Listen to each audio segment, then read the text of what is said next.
Welcome to Coffee Break with Rachel V. Hill, presented by Superbook Sports. Taking a daily look at the biggest stories in Denver sports and interacting live with you, the Coffee Break fam. So sit back, relax, grab a cup of joe, and enjoy your coffee break. Here's your host, Rachel V. Hill. What's going on, everybody? Happy Thursday. Typically on Thursdays, we tend to talk to the opposing team for the Broncos, and I'm excited because in just a little bit, the Bills reporter, Maddy Glab, is going to be joining us to kind of give us some details on what's going on with the Bills. I told you if we were going to deep dive a little bit into them today, and that's exactly what I want to do. She's going to talk to us about Von Miller, too, the strengths and weaknesses, Josh Allen, because I've been a little bit on the, what is going on with Josh Allen bandwagon. So I'm really excited for that. The Avs are taking on the Kraken tonight, which will be fun, too. It's just one of those games where it's like, all right, Kraken are in town. How's Ballerina going to react? I'm going to be excited for it for sure. And then, of course, we have to talk about the Nuggets beating out the Warriors. Plenty of good stuff. Let me know in the comments how you watched the game last night because it was good. Although these late starts for both the Avs and Nuggets, they are killing me, you guys. I got to be up early to prep for this show, and I'm having to stay up super late for all of these things. If you watched the game last night following it, did you see Jokic and the amount of sweat that he had coming off of his face during the post-game interview? I was like, somebody get this man a towel. He needs it. He's the MVP. He is incredible. I don't care if Embiid won last year. He's the MVP in my heart. I absolutely loved it. So it was a great game, close game for sure. How's everybody feeling about the Warriors? I know we obviously talk a lot about the Denver Nuggets here, but I'm curious because it wasn't a pretty game last night for the Denver Nuggets at all. We're going to get into the Jamal Murray update too here in just a little bit, but it wasn't pretty. It was kind of sloppy from the Nuggets. Now, granted, they played 7 games in 11 days, you guys. That's kind of insane. This is really a hard stretch for them. And so the fact that they've been able to have such a great record on the road and be able to do all those things and be undefeated at home, that's good. But I'm curious how you guys are looking at the Warriors. So please let me know in the comments. Are you looking at them like, oh, come down the line during the playoffs, this could be a team we have to worry about? Or are you looking at it like, we don't have to worry, Jamal didn't play, Nuggets are going to be totally fine in the long run? Let me know in the comments. I'm definitely very curious. But let's talk about Jamal Murray in the update, because this is one of the biggest things that came out yesterday, is that Jamal Murray is going to be sidelined for the rest of the month because of that right hamstring strain. Now, this is a bummer, but we've talked about how this is one of these opportunities we can allow us to see the younger guys. Jake, however, had a great point about Murray needs to return by December 16th and then play every game after that in order to qualify for the all NBA teams, which would qualify him for the Supermax deal. If Murray returns December 1st, he'll only have a handful of games he could sit out the rest of the way, assuming he's gunning for a Supermax deal. If you're Jamal Murray, why wouldn't you want the Supermax deal? That's my whole thing. I'm just like, of course he would want the Supermax deal. That is life-changing money. Not saying that the money he's getting already isn't life-changing for a lot of people, but that is truthfully life-changing money in order to be able to get a Supermax deal. So of course you're looking at that. Now the Nuggets, they probably don't care one way or another. But if you're Jamal, you're his agent, you're like, all right, let's do this. But you only hope, you guys, that if he's still bothering him, the long-term goal is to still win a championship. You can only hope that they would say, nope, we're not ready to come back. Jamal himself would say, I'm not ready to come back yet. Let's get healthy before we have to end up dealing with this. That's the only hope right there for sure. Good morning. Let's see. Good morning to RJ. Love hanging out with you guys. All I know is that ESPN thinks the Warriors are the best team ever next to the Lakers. So beating them is awesome.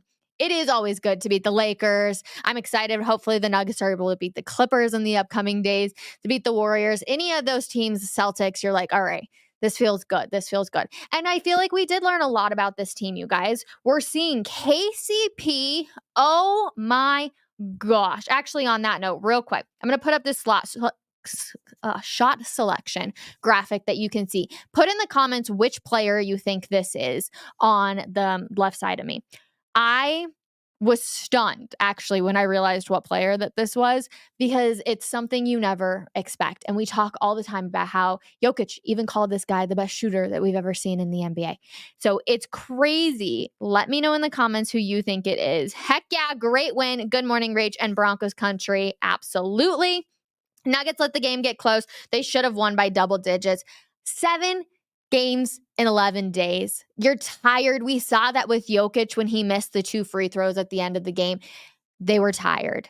You could just tell it was like, all right, we just got to push through and be able to get this win. They don't play until Sunday again, so they definitely get some rest days.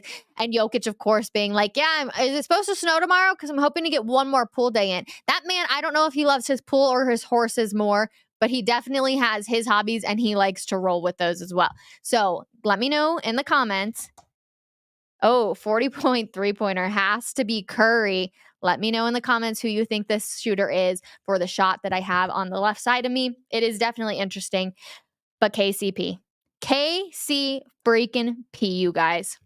He had a game, and he's had a game. He has been this defensive-minded guru out there left and right, and it's been so fun to watch. And yes, he did indeed hold Steph Curry to a 37.5 shooting. 37.5, you guys, that is crazy coming from Steph Curry, somebody that everybody is like, oh, you give him the ball, you never know what can happen. Absolutely insane. And he held him scoreless in the first quarter. Do you hear that very often when it comes to Stephen Curry? Absolutely not. So KCP, I hope you rock that defensive player of the game chain. You are a dog, my friend, and you are continuing to shine. So yes, indeed it is Curry. That's crazy, you guys, just to look at. Of course, he's always going to hit the threes. That's so hard to defend. But at the same time, the fact that they're able to hold him to 37% is just absolutely unreal. So exciting. Like, that game was just so fun to watch. There was something about it that had, like, even though it was a really sloppy game, it felt just like a defensive battle, and it was just great. And I don't know, it almost, I say this in the slightest, felt like playoff basketball, like sloppy playoff basketball, first round, where you're just like, all right, this is the grind. Like, let's get through this so we can move on. That's kind of what last night felt like. And again, I am one of those people who I will never, ever, ever count out the Warriors, because you never know what they can do. Real quick on this note, Chris Paul, I don't know what this experiment is, but I don't think it's a good one. I think he's been kind of, I don't know. Last night, he put up a three-pointer. I think there was like 2 minutes left in the game, and it was a really sloppy three-pointer. And I'm like, dude, you're going to take that shot instead of giving that shot to Steph Curry or to Klay Thompson. Like, come on, man. Know your role on this team. Give the ball to one of those two guys. It was just, I don't know. It's not good. I haven't personally liked it. And of course, he had like the botched toss to Klay Thompson for them to possibly, it was either go up or tie. I don't remember what it was at the very end of the game. But it's like, all right, I'm over this. I'm over Chris Paul. It's like, it feels like he's on a new team every single year. I'm just done with it. Over it. It is what it is. MPJ, however, you guys, first of all, I'm still not used to his new tattoo. It still catches me off guard every single time I see him out there. But he defensively has improved so much. He used to be a liability out on the court. And last year in the playoffs, we saw it change. Something clicked with it and it started working. And now we're seeing an even better player out of MPJ, because defensively, he's not a liability. I think this is going to be the year for MPJ to just absolutely pop off at every aspect of the game. And we're going to really, really see what MPJ is made of. I'm really excited for that. MPJ's gotten a lot of crap, for myself included. I will not count myself out. He has gotten a lot of crap over the years for being a me player, for wanting to be that selfish guy. Something clicked and it's different, and he just looks good overall as a basketball player. MPJ is looking absolutely great. And one of my favorite moments from the game last night, you guys, was between the third and fourth quarter. They dimmed all the lights in Ball Arena, and they just put a spotlight on the championship banner. How freaking cool is that? Great job by the Nuggets game management to be able to really just go all in. It's a close game that you've got with the Warriors. Show the champion. These are the past two NBA championship teams. The Warriors obviously won the year prior, beating out the Nuggets in the first round. They'd go on to advance, and then obviously the Nuggets won last year. So you have the past two NBA champions playing it there, and you shine a light on the championship banner. Absolutely unreal. So fun. I loved seeing that. I just think that's so cool. And it gets the crowd so pumped up, and they're like, oh, hell yeah, we do have the NBA champions in the house. Like, let's freaking go. Justin Simmons and Tim Patrick were in the house last night for the game as well, which is always fun. You love seeing the Broncos go out and support. And obviously, they're getting ready for the Bills. I'm really excited to talk to Maddy here in just a little bit to kind of deep dive, like I said, just a little bit into it. But before we do that, I saw one of the comments already. Let me go to it. She's done here every single day that there's an Avs game. And it says, Hey, Rachel, it's Kraken Night. What's going on, everybody? Yes, it is Kraken Night. We are definitely looking forward to it. There's a little bit of oomph when it comes to the Kraken. I'm really excited for it, too. How about a poll, Rachel? Score of the Avs game. You guys, all of a sudden, I personally do not have access into our YouTube. Not that I did anything wrong. I just don't have the access for our passwords. So I can't do a poll on YouTube, but please let me know what you think the score is going to be in the comments. I would love to hear. I think that it's going to be a closer game than a lot of people are predicting. I don't remember what the line on the game is, but I'm going like maybe a 3-2 win Avalanche if we're really lucky, but I'm feeling it's going to be like a 2-1 win. So Georgie has to play a good game tonight. That's all I'm asking out of Georgie. I'm like, just play a solid game. Play 3 solid periods of hockey. And if you let one slip in, it'll be what it'll be. We'll move on. But it's definitely going to be one of those things where we're really, really, really paying attention to. I want to go back to this question and then we will continue on to the Avs because, of course, I love talking to you guys. But it says, how do you think the Nuggets will do without Murray for a couple of weeks? I'm concerned about the bench. At one point last night, we saw like all under 22, which they can't do. Michael Malone cannot do that when it comes to this Denver Nuggets team. They have to have Reggie Jackson out there. Now, I think they're going to be fine with Reggie Jackson out there. And the way that his role has increased so much between last year and this year is absolutely insane. But he seems to be handling it really, really well. So Reggie Jackson, I think, is going to be the key for this bench unit to be able to go out there. It hurts not having Bruce Brown. We can all agree with that, especially with Jamal being hurt. But I think Reggie Jackson has the capabilities to be able to move up and to be able to help this bench unit and be without Jamal. So Reggie Jackson, it's going to come down to a lot of. I'm a little worried too without Jamal out there. But of course, you have the best basketball player in Jokic. So as long as he can get some rest and they don't have this crazy stretch of 7 games in 11 days, I think that the Nuggets will be just fine. Even if they lose 1 or 2, you guys, it's such a so early on in the season. So my key to Jamal Murray being out is definitely Reggie Jackson. Let's see. I love all you guys sending him in. 5-2 with an empty netter. Avalanche 3-1 or 3. Kraken 1. Let's see. Need another huge game out of Miles Wood. Another monster game. Let's see. Any other ones you guys got for us?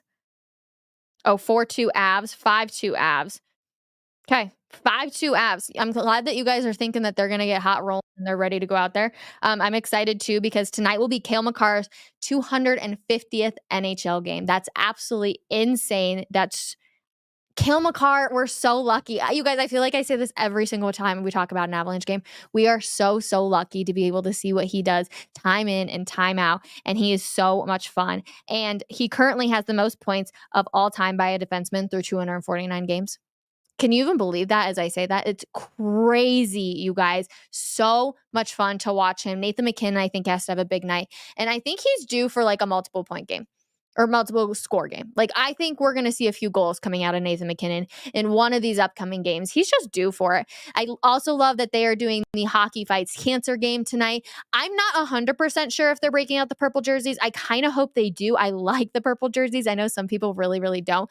I personally am a big fan of them. So I hope that they do pop them out because it's always fun to see as well. Let's talk a little bit about this Denver Broncos team, you guys. The Denver Broncos defense, man, it has just been a huge game changer. Let's look between weeks 1 and 6, and they allowed 36.2 points per game, 450.6 yards allowed per game, and 187.6 rush yards allowed per game. Then you look at the past couple of weeks. And of course, that I feel like weeks 1 through 6 are a little skewed, you guys, because they do have that 70-point game against the Dolphins, which just hurts. So you look at that and things get a little skewed because of that. But then you look at weeks 6 through 9, points allowed per game, 15, yards allowed per game, 331.3, rush yards allowed per game, 98.3. This Denver Broncos defense is starting to figure it out.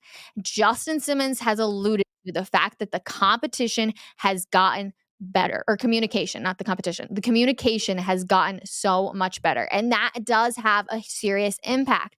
Here's my thought, and I'm going to put on my tinfoil hypothesis hat. Was that we were all saying fired Vance Joseph. You just absolutely got embarrassed by the Miami Dolphins. Everybody was like, get rid of him. He's gone. This has been terrible, yada, yada, yada. I think they were watching the film, you guys, and going back and seeing that everything, like the scheme that they had, the game plan they had going on was what they wanted. But the communication and the little details that really can take a defense from being bad to being good/great was just that. And it was the communication, and it was people not being in the correct zone. And having all of those sorts of things come together, and it just create one terrible defense. Well, once those things start to clean up, even in the slightest, you start to see more. And I like that the communication is getting a whole lot better too. So I think that's been the difference. I think that's why Vance Joseph, because it would have been crazy to fire him so early on in the season. And I get Broncos country. We do not have any patience here. There's zero patience in Broncos country because of how many bad years we've seen. And I 110% get it.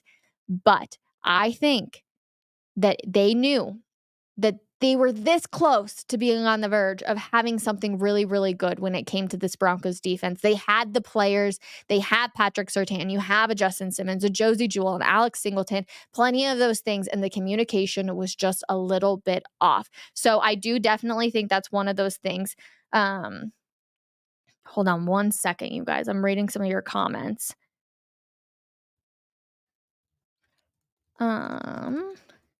Let's see.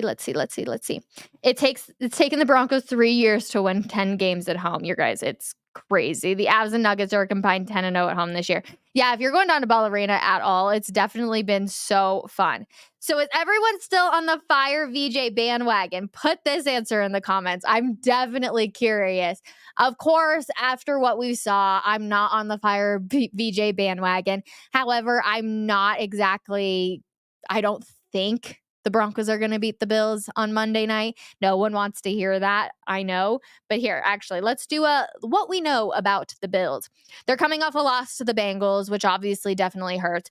But they're also, every single time they lose, I swear they're able to figure out a win. And they're 3-3 on Monday Night Football when it comes to playing with Josh Allen. When Josh Allen is their quarterback, they're 3-3 on Monday Night Football. However, this season, they're undefeated at Highmark Stadium, which is their home stadium. So that's not good. So you're coming off a loss to the Bengals.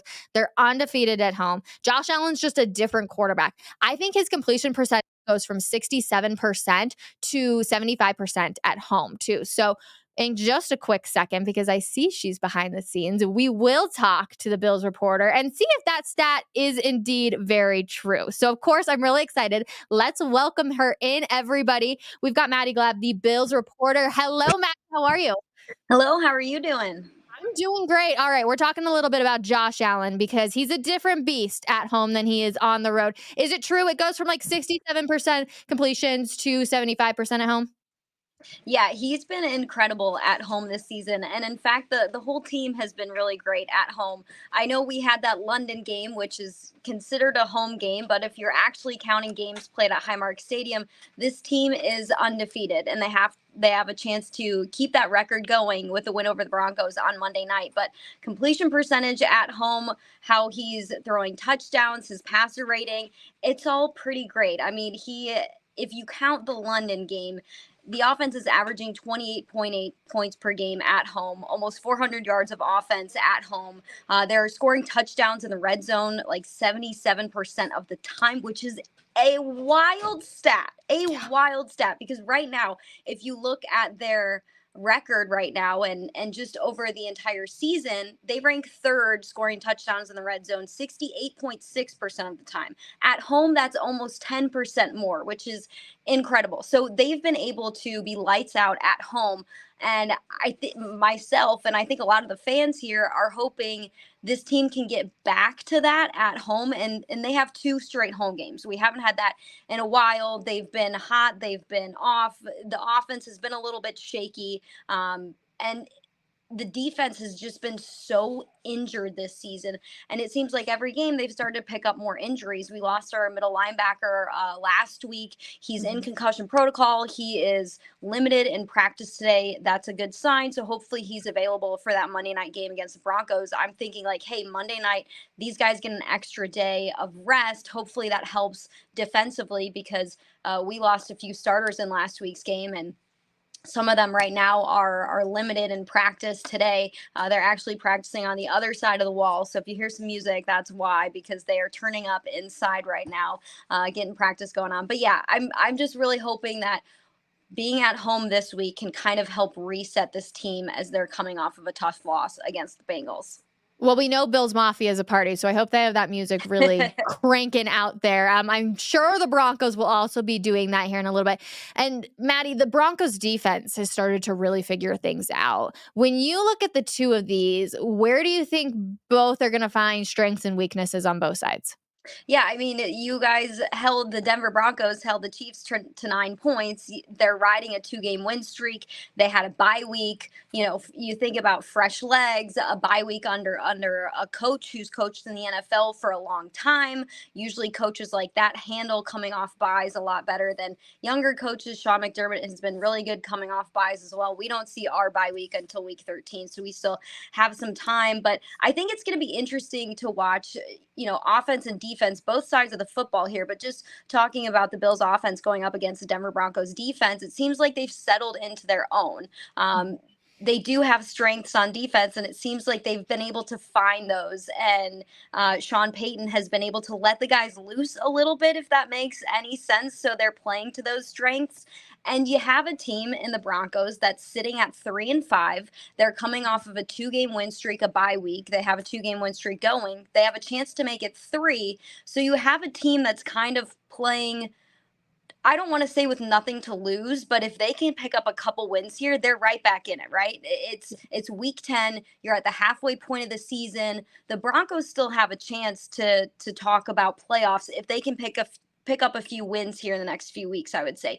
The Bills have to do the same thing on the other hand. So you have a team that, yes, is 5-4 right now in the AFC. We're sitting outside of the playoff standings looking in, just like the Denver Broncos are. We're second in the AFC East, but we've dropped a couple games to AFC East teams so far. So when we play the rest of the division for the second time, they're going to be important games. So this game I look at as like a must-win game for both teams in different ways, in a way that the Broncos can get things going. And then for the Bills, they need the win because they're the Buffalo Bills, and they haven't looked consistently like the team that this fan base and myself has known pretty well since 2019, and we're waiting for that to happen, and I believe it can happen, but we just need to see consistently. We saw it from weeks 2 through 4 when this team was averaging 41 points per game. But since then, they've been scoring in the 20s. And it's been tough because you look at the defense and how injured it is. And you think, okay, it's the offense's turn to hold things for the defense. Go out there, score a ton of points, and just let the defense try and hold the team to as little as they can, but the offense hasn't been able to do that yet. So hopefully this could be a game where that could happen. But like you said, the Broncos defense, they're starting to figure things out. And I think if you look at the NFL also wide, like, it's interesting watching the league this year because I feel like a lot of teams still sitting at week 10 don't know their identity yet and are still figuring it out and are still learning who they are. And sure, there's a couple teams who are up at the top. The Chiefs have been playing better. Yes, they lost the Broncos, but they're sitting at 7-2. The Eagles have been pretty good, but have they separated themselves entirely from everybody else? I don't know yet. And everybody else below them, a lot of teams who are decent are kind of just like all scrambled together. So it's been an interesting year for the league. And I think this game is going to be watchable for a lot of reasons for people who aren't even Bills fans or Broncos fans, because while it's week 10 and there aren't necessarily playoff implications here, this could be a game that people look back on at the end of the season and say, oh, if it went this way for the Broncos, or if it went this way for the Bills, maybe this would have been, maybe things would have played out differently later on in the season. I could not agree with you more. And I think even if you're not a fan of one of these two teams, you are going to be watching it because it's going to feel a little bit like playoff football in a sense of like this game does mean something further down the line, even though it's, so early on in the season, even though it's the halfway point of the season, like there are still playoff implications for, it seems like both teams, obviously more so the Broncos than the Bills because of the record. But real quick, we've been saying here, more rush, less Russ. That's been one of the things. So how does the Bills' rush defense stack up this season? Well, the Rush defense, they've been having a tougher time with opponents, and it really whittles down to, if you look at the yards per carry that they're giving up, it's one of the worst in the NFL. They're allowing 4.9 yards per rush, which is good for 30th in the NFL. And then if you just look at like rushing yards per game that they're giving up, they're middle of the pack, 18th, allowing 114 rushing yards per game. So this team has had they've had their games where they've done a great job stopping the run, and they actually held Joe Mixon to not a lot of rushing yards. I was impressed with how they were able to handle him, as well as Jamar Chase. It was their secondary receivers and guys who really put some stats on the scoreboard. But they did a good job with Joe Mixon. So I'm interested to see what they'll be able to do against a Broncos offense who does have guys who are good in the pass game, but you've got guys who are also good at running the football. I mean, you guys have some nice stats in terms of rushing the football, and you're second in the NFL in yards per rush, and you're close to top 10 in rushing yards per game. So that'll be interesting to see. And then you look at our defensive line, and that's where the first part of impact happens when you're talking about stopping the run.